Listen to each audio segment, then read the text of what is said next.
Hello viewers, myself Hetal Kamalia. I'm teaching assistant in microbiology at Sri Sahajanand Institute of Science and Technology, Akwada, Bhavnagar. Warmly welcome to all in online tutorials. Today I am going to BSc semester 5, that is a molecular genetics of prokaryotes. Now starting with unit 1, let's continue about it. The topic is the experimental proof for DNA as a genetic material. સૌપ્રથમ પહેલાં છે એ એવું જોવામાં આવ્યું હતું કે RNA છે એ જીનેટિક મટીરિયલ છે. પહેલાં એવું માનવામાં આવતું હતું કે RNA is a genetic material. અને આ જે હાઇપોથેટિકલ છે, જે હાઇપોથેટિકલ પીરિયડ છે એને આરએનએ વર્લ્ડ તરીકે ઓળખવામાં આવતું હતું. That is RNA world. કે આ પીરિયડ્સ હાઇપોથેટિકલ પીરિયડ્સ છે એમાં એવું માનવામાં આવતું હતું કે આરએનએ છે એ જીનેટિક મટીરિયલ છે. ત્યારબાદ અલગ અલગથી એક્સપેરિમેન્ટ થયા અને એક્સપેરિમેન્ટના પ્રૂફને અકોર્ડિંગ ત્યારબાદ એવું માનવામાં આવ્યું કે that is not RNA, that is a DNA is a genetic material. તો આપણે આ ટોપિકની અંદર ભણવાનું છે એવા એક્સપેરિમેન્ટ કે જે પ્રૂવ કરે છે કે ડીએનએ છે એ જીનેટિક મટીરિયલ છે. That is not RNA, that is a DNA is a genetic material. તો કે ડીએનએ છે ઇઝ અ જીનેટિક મટીરિયલ છે એવું પ્રૂવ કરતા આપણા સિલેબસની અંદર 3 એક્સપેરિમેન્ટ છે. Now starting with first, that is a Griffith's experiment. First is that is a Griffith experiment. Next છે Avery, McLeod and McCarthy experiment. That is a Avery, McLeod and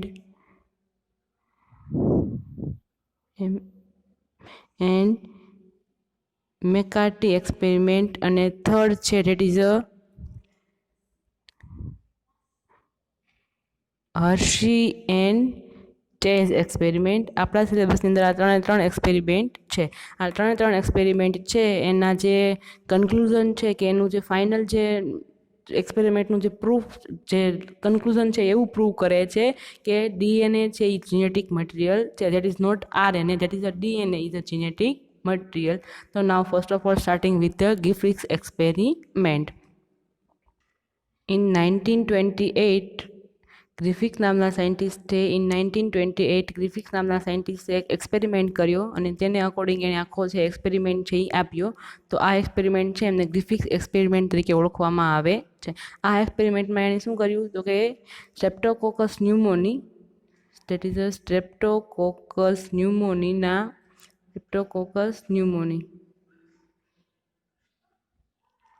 micro organism છે એની અલગ અલગ 2 species લીધી અને આ સ્પીસીસને according એને આખો એક્સપેરિમેન્ટ છે એ આપ્યો ઇન 1928ની અંદર. અને આને છે એ ગ્રિફિથ એક્સપેરિમેન્ટ તરીકે ઓળખવામાં આવે છે. સ્ટ્રેપ્ટોકોકસ ન્યુમોની અથવા ડિપ્લોકોકસ ન્યુમોની તરીકે પણ આ માઇક્રોબ છે એ ઓળખાય છે.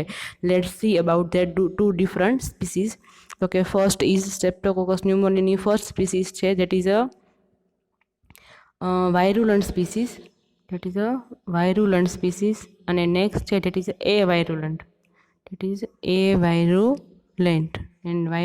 and a virulent species of streptococcus pneumoniae.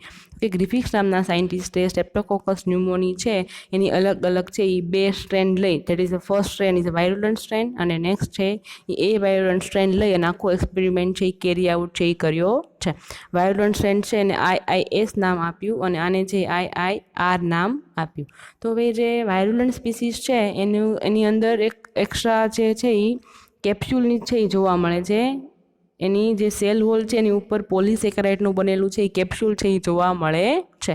અને જ્યારે એ વાયરુલન્ટ છે એની અંદર કેપ્સ્યુલની પ્રેઝન્સ જોવા મળતી નથી. આ કેપ્સ્યુલના કારણે કે જે વાયરુલન્ટ સેલ્સ છે એની પાસે કેપ્સ્યુલની પ્રેઝન્સ છે, તો આ કેપ્સ્યુલના કારણે કોઈ પણ હોસ્ટની અંદર જે એન્ટર થશે તો એ હોસ્ટના ફેગોસાઇટિક સેલ્સ દ્વારા, એટલે કે ઇમ્યુન સિસ્ટમના સેલ્સ, જનરલી જો હોસ્ટ છે કોઈ પણ સેલ્સ છે આપણું જ બોડી છે, કોઈ બહારથી કોઈ પણ ફોરેન સબસ્ટન્સ છે એ બોડીમાં એન્ટર થશે તો આપણા બોડીના જે ઇમ્યુન સિસ્ટમના જે સેલ્સ છે એને કિલ કરવાનું કામ કરશે.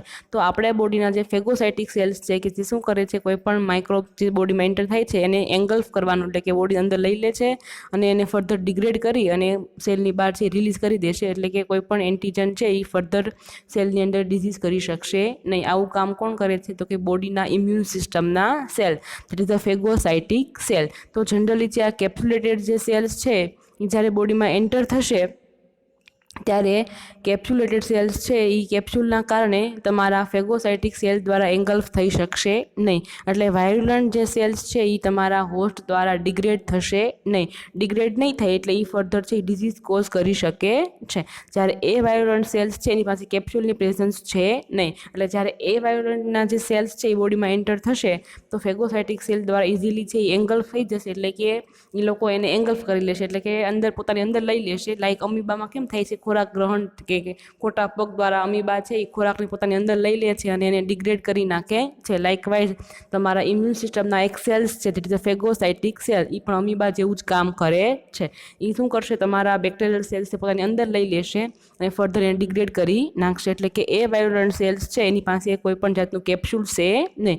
એટલે ઇઝીલી છે એ તમારા ફેગોસાઇટિક સેલ દ્વારા એંગલ્ફ થઈ જશે. એટલે હવે એ બેક્ટેરિયા છે એ લાઈવ રહી શકશે નહીં. એટલે એ લોકો છે એ ફર્ધર ડિઝીઝ કોઝ કરી શકશે નહીં. તો જે આ સ્ટ્રેપ્ટોકોકસ ન્યુમોની છે એ શું કરે છે, તો કે એ ન્યુમોનિયા નામનો ડિઝીઝ છે એ વર્ટિબ્રેટની અંદર કોઝ કરે છે. Pneumonia is a fever. Vertebrate like human છે, માઇસ છે, આવા બધા જે વર્ટિબ્રેટ છે એની અંદર ન્યુમોનિયા નામનો ફીવર છે એ કોઝ કરે છે. તો કે જે સ્ટ્રેપ્ટોકોકસ ન્યુમોની છે એની જે વાયરુલન્ટ સ્પીસીસ છે એ જ તમારું ન્યુમોનિયા કોઝ કરી શકશે, બિકોઝ એની પાસે કેપ્સ્યુલની પ્રેઝન્સ છે, જેના કારણે ઇઝીલી છે એ તમારા ફેગોસાઇટિક સેલ દ્વારા એંગલ્ફ થઈ શકશે નહીં. એટલે એ સેલમાં ગયા પછી પણ લાઈવ રહી શકશે. જો લાઈવ રહેશે તો જ એ ફર્ધર ડિઝીઝ છે એ હોસ્ટમાં કરી શકશે, અધરવાઇઝ એ હોસ્ટમાં ડિઝીઝ કરી શકશે નહીં. પણ જ્યારે એ વાયરુલન્ટની જે સ્ટ્રેઇન છે એ તો તમારા હોસ્ટના સેલ્સ દ્વારા છે એંગલ્ફ થઈ જવાનું છે, જેના કારણે એ ફર્ધર હોસ્ટની અંદર જઈ અને લાઈવ ફોર્મમાં રહી શકશે નહીં. એટલે એ સર્વાઈવ પણ કરી શકશે નહીં. એટલા માટે એ છે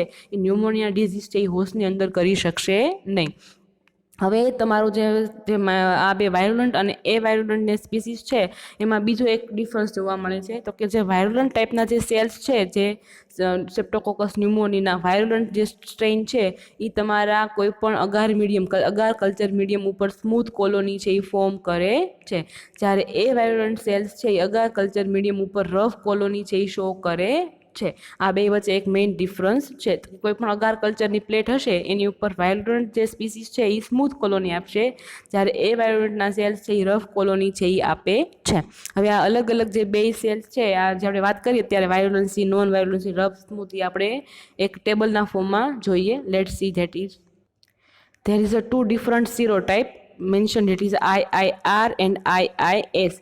Serotype is nothing, that is a ધારો કે આ તમારી એક સ્ટ્રેઇન છે, સ્ટ્રેપ્ટોકોકસ ન્યુમોનીના જે માઇક્રો ઓર્ગેનિઝમ છે એની અલગ અલગ બે સબગ્રુપ, એના એવા સબગ્રુપ કે જેની એન્ટીજેનિક અલગ અલગ પ્રોપર્ટી જોવા મળે. ધારો કે આ તમારા સ્ટ્રેપ્ટોકોકસ ન્યુમોનીની સ્ટ્રેનના બે માઇક્રોબ્સ છે, આ બે સ્ટ્રેપ્ટોકોકસ ન્યુમોનીના જ સેલ્સ છે, પણ એનું એન્ટીજનમાં થોડો ઘણો ડિફરન્સ જોવા મળે. That is the difference in antigenically. ધારો કે અહીંયા એન્ટીજન એ છે અને આની અંદર એન્ટીજન બી છે. આ ખાલી એન્ટીજનમાં સ્મોલ ડિફરન્સ જોવા મળે છે.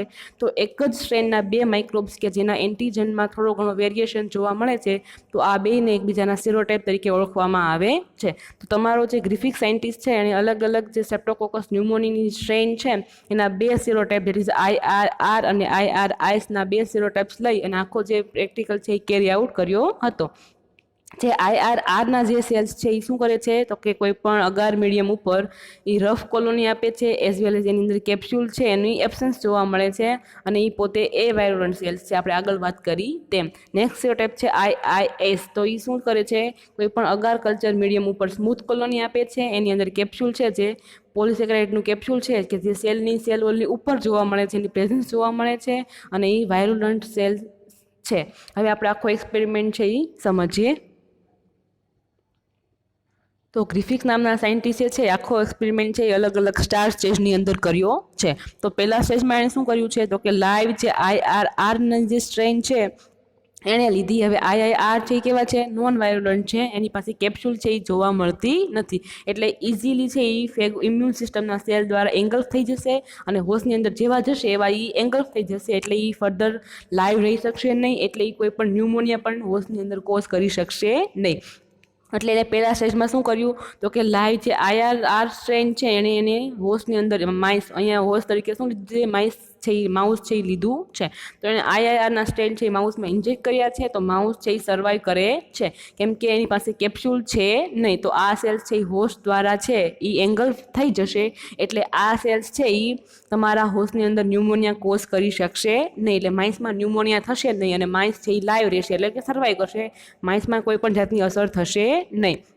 નેક્સ્ટ વાત કરીએ આપણે સેકન્ડ સ્ટેજ. તો કે નેક્સ્ટ વાત કરીએ આપણે સેકન્ડ સ્ટેજની અંદર. તો સેકન્ડ સ્ટેજમાં શું કર્યું એણે, તો કે આઈઆઈએસના જે સ્ટ્રેનવાળા જે સેલ્સ છે એ લીધા. હવે આ સેલ્સ છે એ કેવા છે, તો કે વાયરુલન્ટ છે એઝ વેલ, એની પાસે કેપ્સ્યુલ પણ છે, એની પાસે વાયરુલન્સ પાવર છે, કેમ કે એની પાસે કેપ્સ્યુલ છે. એટલે કેપ્સ્યુલ છે એના કારણે સેલ્સ છે એને પ્રોટેક્શન મળે છે. એ જેવું હોસ્ટમાં એન્ટર થશે તો હોસ્ટના ફેગોસાઇટિકના સેલ્સ છે એમને ઇઝીલી એંગલ્ફ કરી શકશે નહીં. હવે એણે શું કર્યું, આ આઈઆઈએસના જે સેલ્સ છે એને હોસ્ટની અંદર ઇન્જેક્ટ કર્યા, તો માઉસ છે એ મરી ગયું, કેમ કે એની અંદર કેપ્સ્યુલ છે, જેના કારણે હોસ્ટ છે એના ઇમ્યુન સિસ્ટમના સેલ્સ છે એને કિલ કરી શકતા નથી. એટલે એ સેલ્સ છે એ સર્વાઈવ કરશે, હોસ્ટમાં જઈને રેપ્લિકેટ થશે, ગ્રો થશે, મલ્ટીપ્લાય થશે અને છે એ ન્યુમોનિયા છે એ માઇસની અંદર કોઝ કરશે અને ફાઇનલી છે એ માઇસ છે એ મરી જશે. હવે એણે આ થર્ડ સ્ટેજની વાત કરી આપણે સ્ટર સ્ટેજની. તો એને થર્ડ સ્ટેજમાં શું કર્યું, તો કે હીટ કિલ્ડ આઈઆઈએસના સેલ્સ લીધા, હીટ કિલ કરી નાખ્યું. એણે સેલ્સને શું કર્યું, એને કલ્ચરની અંદર ટ્યુબમાં કલ્ચર લીધું અને એને નીચે હીટ ટ્રીટમેન્ટ આપી. હીટ ટ્રીટમેન્ટના કારણે તમારું જે આઈઆઈએસનું જે સ્ટ્રેન છે એનું કેપ્સ્યુલ છે એ કિલ થઈ જાય, કેપ્સ્યુલ છે એ ડિનેચર થઈ જાય છે હીટના કારણે, જેના કારણે હવે આ સેલની અંદર કેપ્સ્યુલ છે એ રહેતું નથી. કેપ્સ્યુલ નહીં રહે એટલે જેવા તમારા સેલ્સ છે એ તમારા હોસ્ટની અંદર એન્ટર થશે તો હોસ્ટના ઇમ્યુન સિસ્ટમના સેલ દ્વારા તમારો જે છે કે સેલ્સ એ ઇઝીલી છે એ ડિગ્રેડ થઈ જશે. હવે એની પાસે એ વાયોલન્સ પાવર તો છે પણ એની પાસે કેપ્સ્યુલ નથી, અને કેપ્સ્યુલ નથી એટલે એ સેલ ઇઝીલી છે એ તમારા હોસ્ટ દ્વારા છે એ ડિગ્રેડ થઈ જશે. તો એને હીટની ટ્રીટમેન્ટ આપી કે જેના કારણે તમારા સ્ટ્રેનમાંથી કેપ્સ્યુલ છે એ રિમૂવ થઈ ગયું, ડિગ્રેડ થઈ ગયું. હવે આ કેપ્સ્યુલ વગરના સેલ્સ શું કરે છે થર્ડ સ્ટેજમાં, તો કે એ તમારા માઉસની અંદર ઇન્જેક્ટ કરે છે, પણ કેપ્સ્યુલ છે નહીં, એટલે તમારા જે સેલ્સ છે બેક્ટેરિયલ સેલ્સ કે જે ન્યુમોનિયા કોઝ કરી શકે છે એ સેલ્સ છે એ તમારા હોસ્ટના ફેગોસાઇટિક સેલ દ્વારા ડિગ્રેડ થઈ જશે અને માઇસ છે એની ઉપર હવે એની કોઈ પણ જાતની અસર થશે નહીં અને માઇસ છે એ સર્વાઈવ કરી શકશે, કેમ કે તમારું જે વાયોલન્ટ સેલ્સ છે એનું કેપ્સ્યુલ છે એ ડિગ્રેડ થઈ ગયું છે. કેપ્સ્યુલ નથી તો તમારો જે ઇમ્યુન સિસ્ટમના સેલ્સ છે એને ઇઝીલી ડિગ્રેડ કરી શકે છે અને એ ડિગ્રેડ થઈ જશે એટલે ફર્ધર સર્વાઈવ પણ કરશે નહીં, સર્વાઈવ કરશે એની ગ્રોથ હશે નહીં તો એ પોતે ન્યુમોનિયા પણ કોઝ કરી શકશે નહીં અને માયસ ઉપર એની કોઈ પણ જાતની અસર જોવા મળશે નહીં. હવે વાત કરીએ આપણે ફોર્થ સ્ટેજની. તો કે ફોર્થ સ્ટેજમાં શું કર્યું, તો કે ફોર્થ સ્ટેજની અંદર એને હીટ કિલ્ડ સેલ લીધા, એવા સેલ લીધા આઈઆઈએસ એટલે કે વાયોલન્ટ સેલ્સ લીધા, પણ એને હીટ કિલ ટ્રીટમેન્ટ આપી દીધી એટલે એની અંદર કેપ્સ્યુલ પણ છે નહીં. અને બીજા સેલ લીધા આઈઆઈઆર સ્ટ્રેન એટલે કે જે પોતે એ વાયોલન્ટ સેલ્સ છે એની પાસે તો કેપ્સ્યુલ છે જ નહીં. હવે આ બે સેલ્સને મિક્સ કર્યા અને એને માઉસની અંદર ઇન્જેક્ટ કર્યા. તો માઉસની અંદર જનરલી શું થવું જોઈએ, તો કે માઉસ છે એ લાઈવ રહેવા જોઈએ ને, કેમ કે આની અંદર જે આઈઆઈએસ સ્ટ્રેન છે એની હીટ કિલ્ડ કરેલા છે એટલે ઓલરેડી એની અંદર કેપ્સ્યુલ છે એ ડિગ્રેડ થઈ ગયેલું છે. અને બીજું તો કે બીજી જે સ્ટ્રેન છે આઈઆઈઆર એ તો પોતે નોન વાયોલન્ટ છે એટલે કે બંને સ્ટ્રેન કેવી થઈ ગઈ, હવે નોન વાયોલન્ટ થઈ ગઈ. હવે નોન વાયોલન્ટ થઈ ગઈ તો એ માઉસમાં કોઈ પણ જાતનો ન્યુમોનિયા છે એ કોઝ કરી શકે નહીં. તેમ છતાં અહીંયા શું થાય છે, માઇસ છે એ લિવિંગ રહે છે, લાઈવ રહે છે. કેમ આવું કેમ થયું, તો છેલ્લા સ્ટેજની અંદર જે ગ્રિફિક્સ છે એને ડિફિકલ્ટી થઈ કે ભાઈ આવું કેમ થયું, તો કે એણે એવું નોટિસ જોયું, એવું પ્રિડિક્ટ કર્યું, એવું કન્ક્લુડ આપ્યું કે અમુક એવું ફેક્ટર છે કે જે જનરલી તમારા આઈઆઈએસના માંથી આઈઆઈઆરમાં ટ્રાન્સફર થાય છે. કોઈ એવું ટ્રાન્સફોર્મેશનનું ફેક્ટર છે એવું કે જે તમારા જે વાયોલન્ટ ફેક્ટર છે એમાંથી નોન વાયોલન્ટમાં ટ્રાન્સફર થાય છે કે જેના કારણે તમારો માઇસ છે એ મરી જાય છે. એટલે કે કિલ કરી નાખો છો, તેમ છતાં જે વાયોલન્સ જે સેલ્સ છે એનું અમુક એવું ફેક્ટર છે કે જે તમારા ન્યુમોનિયા કરવા માટે જવાબદાર ફેક્ટર છે કે જે શેમાં આવેલું છે, તો કે ઓનલી આઈઆઈએસની જે સ્ટ્રેન છે એમાં આવેલું છે. તો કે આઈઆઈઆઈની જે સ્ટ્રેન છે એની અંદરથી કોઈ પણ એવું ફેક્ટર કે જે ન્યુમોનિયા કરી શકે છે એ ફેક્ટર છે એ તમારા સ્મૂથમાંથી રફ સેલ્સની અંદર ટ્રાન્સફર થઈ જાય છે, જેના કારણે રફના જે સેલ્સ છે, જે રફ સેલ છે એ પણ પોતે વાયોલન્ટમાં કન્વર્ટ થઈ જાય છે. એટલે કે જે નોન વાયોલન્ટ સેલ્સ છે જે આઈઆઈઆર એ છેલ્લે વાયોલન્ટની અંદર કન્વર્ટ થઈ જાય છે અને એ જે છે એ માઇસને કિલ કરવા માટે રિસ્પોન્સિબલ છે. પણ આ ફેક્ટર કયું છે કે જે ટ્રાન્સફર થાય છે એવું ગ્રિફિક્સ નામના સાયન્ટિસ્ટ છે એ કન્ક્લુડ કરી શક્યા નહોતા. તો આ જે એક્સપેરિમેન્ટ છે એ ફર્ધર એવરી મેકલોડ અને મેકાર્ટીએ છે એ ફર્ધર છે એ શું કર્યો, રિવાઇઝ કર્યો અને ફર્ધર એણે એવું પ્રૂવ કર્યું કે જે ફેક્ટર છે કે જે તમારા જે નોન વાયોલન્ટ સેન્સ છે અને વાયોલન્ટમાં કન્વર્ટ કરે છે એ ફેક્ટર છે એ એને ફર્ધર એને ડેમોન્સ્ટ્રેટ કર્યું અને આખો એક્સપેરિમેન્ટ છે એ આપ્યો. Let's see about the second experiment, that is a Avery, McCarthy and McLeod experiment. Further in 1944 ની અંદર ઓસ્વાલ્ડ એવરી, કોઇલ મેકલિયોઇડ એન્ડ મેકકાર્ટી છે એ સાયન્ટિસ્ટ છે, એ ત્રણેય શું કર્યું તો કે તમારો જે ગ્રિફિક્સ એક્સપેરિમેન્ટ છે એને આખો રિવાઇઝ કર્યો, એને આખો સ્ટડી કર્યો અને ફર્ધર એણે એવું પ્રૂવ કર્યું કે જે ટ્રાન્સફોર્મ થાય છે જનરલી જે રફ સેલ છે કે જેની પાસે વાયરલેસ પાવર છે નહીં, તેમ છતાં એની અંદર જે ફેક્ટર ટ્રાન્સફર થાય છે, ફેક્ટર શેમાં ટ્રાન્સફર થાય છે કે સ્મૂથ સેલમાંથી કે આર સેલની અંદર એવું એક ફેક્ટર ટ્રાન્સફર થાય છે જે શું કરે છે તમારા આર સેલ્સ છે એને વાયરલેસ એટલે કે સ્મૂથ સેલમાં કન્વર્ટ કરવાનું કામ કરે છે. Let's see. તો કે શું થાય છે અહીંયા તમારા રફ સેલ છે અને એક છે સ્મૂથ સેલ. આ સેલ્સ છે એ કેવા છે? નોન વાયોલન્ટ છે, જ્યારે આ સેલ છે એ વાયોલન્ટ સેલ્સ છે. તો જનરલી શું જોયું આપણે ગ્રિફિક્સ એક્સપેરિમેન્ટની અંદર તો કે જે તમે તમારા જે સ્મૂથ સેલ્સ છે એને હીટ ટ્રીટમેન્ટ આપો છો, તો હીટ ટ્રીટમેન્ટના કારણે એનું કેપ્સ્યુલ છે એ ડિગ્રેડ થઈ જાય છે. તો ડિગ્રેડ થાય છે ત્યારે શું કરે છે સ્મૂથ સેલ છે એ પોતાનું ફેક્ટર છે જેની માટે ન્યુમોનિયા થવા માટે જવાબદાર ફેક્ટર છે એ શું કરે છે સ્મૂથ સેલ છે એ આર સેલને પાસ કરે છે, ટ્રાન્સફર કરે છે અને જેના કારણે આર સેલ છે એ એસ એટલે કે સ્મૂથ સેલમાં કન્વર્ટ થઈ જાય છે અને આ સ્મૂથ સેલ છે જેના કારણે માઇસ છે એ ડેડ થઈ જાય છે. તો આ ટ્રાન્સફોર્મ ફેક્ટર છે કે જે સ્મૂથ સેલમાંથી આર સેલમાં ટ્રાન્સફર થાય છે અને જેના કારણે આર સેલ છે એ સ્મૂથ સેલમાં કન્વર્ટ થાય છે. તો આ ફેક્ટર છે એ ડીએનએ છે કે જે ફર્ધર તમારા એસમાંથી આરમાં ટ્રાન્સફર થાય છે અને રફ સેલ્સ છે અને સ્મૂથ સેલમાં કન્વર્ટ કરે છે અને સ્મૂથ સેલ છે એ માઇન્સને કિલ કરવા માટે જવાબદાર છે. તો આ ટ્રાન્સફોર્મિંગ ફેક્ટર છે એ ડીએનએ છે એવું પ્રૂવ કોણે કર્યું તો કે એવરી, મેકલોઇડ અને મેકકાર્ટી નામના સાયન્ટિસ્ટ આખો એક એક્સપેરિમેન્ટ કર્યો અને જેના થ્રુ એણે એવું પ્રૂવ કર્યું કે જે ટ્રાન્સફર થાય છે જે ફેક્ટર એ ડીએનએ છે અને ડીએનએ જ જવાબદાર છે રોગ કરવા માટે અને એ જ જીનેટિક મટીરિયલ છે એવું પ્રૂવ કરતો એક્સપેરિમેન્ટ છે એ એવરી, મેકલોઇડ અને મેકકાર્ટીએ આપ્યો. તો હવે આપણે એવરી, મેકલોઇડ અને મેકકાર્ટીનો જે એક્સપેરિમેન્ટ છે એનું આપણે સ્ટડી કરીશું. Let's see about it. હવે જે એવરી, મેકલોઇડ અને મેકકાર્ટી એક્સપેરિમેન્ટ છે એ એક્સપેરિમેન્ટમાં એણે શું કર્યું તો કે જે સ્મૂથ સેલ છે જે વાયોલન્ટ સેલ્સ છે એના ડીએનએ એક્સટ્રેક્ટને જ એણે યુઝ કર્યો, આખા સેલને યુઝ કર્યો નહીં. એણે એમાંથી એનું ડીએનએ એક્સટ્રેક્ટ કાઢી લીધું અને એને ફર્ધર છે એને પ્રેક્ટિકલની અંદર કેરી આઉટ કર્યો અને એણે આ પ્રેક્ટિકલ છે અલગ અલગ 5 સ્ટેજની અંદર કર્યો. Let's see about it. અને પહેલા સ્ટેજમાં શું કર્યું તો કે પહેલા સ્ટેજની અંદર એણે શું કર્યું તો કે રફ સેલ લીધા અને રફ સેલની અંદર ટ્રાન્સફોર્મેશન જોવા મળ્યું નહીં. રફ સેલ લીધા, રફ સેલ માઇસમાં ટ્રાન્સફર કર્યા તો માઇસની અંદર ટ્રાન્સફોર્મેશન જોવા મળ્યું નહીં, એટલે કે માઇસ છે એ સર્વાઈવ રહ્યા. હવે નેક્સ્ટ સ્ટેજમાં એણે શું કર્યું તો કે રફ સેલ લીધા અને રફ સેલની સાથે શું લીધું જે સ્મૂથ સેલ છે એનું ડીએનએ એક્સટ્રેક્ટ લીધું જેના કારણે જનરલી ટ્રાન્સફોર્મેશન છે એ જોવા મળ્યું. ટ્રાન્સફોર્મેશન જોવા મળ્યું ઇટ મીન્સ માઇસ છે એ ડેડ થઈ ગયા. જનરલી માઇસ ડેડ થવા જોઈએ નહીં, પણ ડીએનએ છે એના કારણે માઇસ છે એ ડેડ થઈ ગયા. તો અને નેક્સ્ટ છે એટલે કે ટ્રાન્સફોર્મેશન છે એ જોવા મળ્યું. થર્ડ સ્ટેજમાં શું કર્યું એણે રફ સેલ લીધા, રફ સેલની જોડે શું લીધું એને જે સ્મૂથ સેલ છે એનું ડીએનએ લીધું as well as DNA enzyme લીધો. હવે ડીએનએ એન્ઝાઇમ શું કરે છે જનરલી ડીએનએ એન્ઝાઇમ એવા એન્ઝાઇમ્સ છે કે જે ડીએનએને ક્લીવ કરવાનું કામ કરે છે, એટલે કે ડીએનએને બ્રેકડાઉન કરવાનું કામ કરે છે. તો આ ડીએનએ એન્ઝાઇમ છે શું કરશે કે તમારા જે સ્મૂથ સેલ છે એનું જે ડીએનએ એક્સટ્રેક્ટ છે એમાંથી જે ડીએનએ છે એને બ્રેકડાઉન કરી નાખશે, એને તોડી નાખશે, જેના કારણે હવે ડીએનએ નથી રહ્યું એટલે એ ન્યુમોનિયા પણ કોઝ કરી શકશે નહીં, એટલે એમાં ટ્રાન્સફોર્મેશન જોવા મળ્યું નહીં, એટલે કે માઇસ છે જીવતા રહ્યા, માઇસ મર્યા નહીં. હવે થર્ડ સ્ટેપની વાત કરીએ તો થર્ડ સ્ટેપમાં શું કર્યું એને સ્મૂથ સેલ લીધા, રફ સેલ લીધા, એઝ વેલ એઝ શું લીધું સ્મૂથ સેલનું ડીએનએ લીધું. સ્મૂથ સેલની ડીએનએ હારે એને આરએનએઝ એન્ઝાઇમ છે એડ કર્યો. હવે આરએનએઝ એન્ઝાઇમ શું કરે છે તો કે આરએનએઝ એન્ઝાઇમ છે આરએનએ ઉપર વર્ક કરે છે અને આરએનએ ક્લીવ કરવાનું કામ કરે છે, પણ અહીંયા તો ડીએનએ છે એટલે આરએનએઝ એન્ઝાઇમ છે એ ડીએનએ ઉપર કોઈ પણ જાતનું વર્ક કરી શકશે નહીં, એટલે તમારું જે ડીએનએ છે એ એમનેમ રહેશે, એનું કોઈ પણ જાતનું ક્લીવેજ થશે નહીં. હવે ડીએનએ છે એમનેમ રહેશે તો ડીએનએ છે ફર્ધર શું કરશે તમારા કોઈ પણ માઇસની અંદર છે ડિઝીઝ છે એ કોઝ કરી શકશે, એટલે ટ્રાન્સફોર્મેશનની પ્રોસેસ છે એ જોવા મળશે અને માઇસ છે એ કિલ થઈ જશે. જનરલી માઇસ કિલ થવો જોઈએ નહીં, પણ માઇસ કિલ થઈ જશે, જેના કારણે ટ્રાન્સફોર્મેશનની પ્રોસેસ છે અહીંયા જોવા મળશે. હવે 5મા સ્ટેજમાં એણે શું કર્યું તો કે રફ સેલ લીધા, રફ સેલની જોડે શું લીધું તો કે સ્મૂથ સેલનું ડીએનએ લીધું પ્લસ પ્રોટીનેઝ એન્ઝાઇમ લીધો. હવે પ્રોટીએઝ એન્ઝાઇમ શું કરે છે? તો કે પ્રોટીએઝ એન્ઝાઇમ છે એ પ્રોટીન મોલેક્યુલ છે એને ડિગ્રેડ કરવાનું કામ કરે છે. પણ અહીંયા તો ડીએનએ છે એટલે ડીએનએ તો પ્રોટીનેઝ છે ડીએનએ ને તો કિલ કરી શકશે નહીં.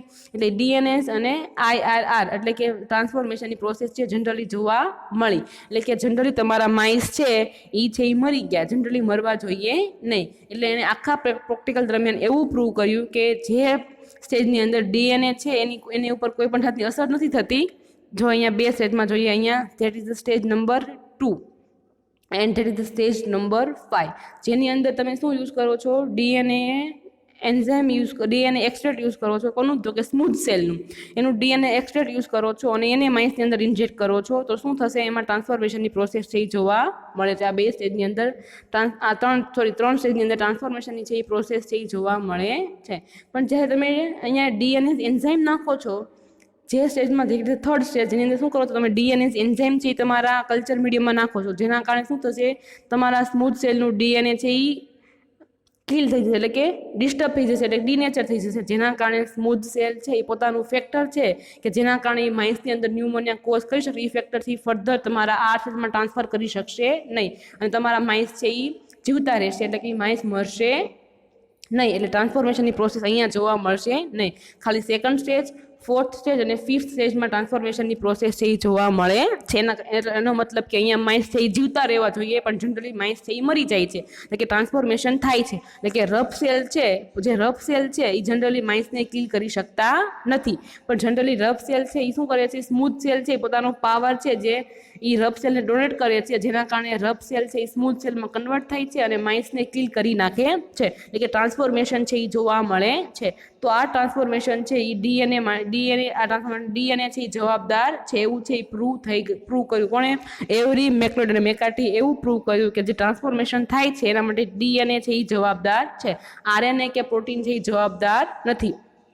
તો આ પ્રેક્ટિકલના અંતે એવરી મેકલોડ અને મેકાર્ટી એવું પ્રૂવ કર્યું કે સેલની અંદર ડીએનએ છે એ જ રોગ કરવા માટે જવાબદાર છે. તો કે જે સ્ટ્રેપ્ટોકોકસ ન્યુમોની જે સેલ્સ છે જે ન્યુમોનિયા ડિઝીઝ કરી શકે છે એ ન્યુમોનિયા ડિઝીઝ કોઝ કરવા માટે એની માટે કેપ્સ્યુલ છે એ જવાબદાર નથી, પણ એનું જે ડીએનએ મટીરિયલ છે એ જવાબદાર છે ફોર ધ ન્યુમોનિયા ડિઝીઝ. તો હવે આ પ્રેક્ટિકલના અંતે એવું પ્રૂવ થયું કે that is a DNA is a genetic material in to the cell. That's it. Thank you.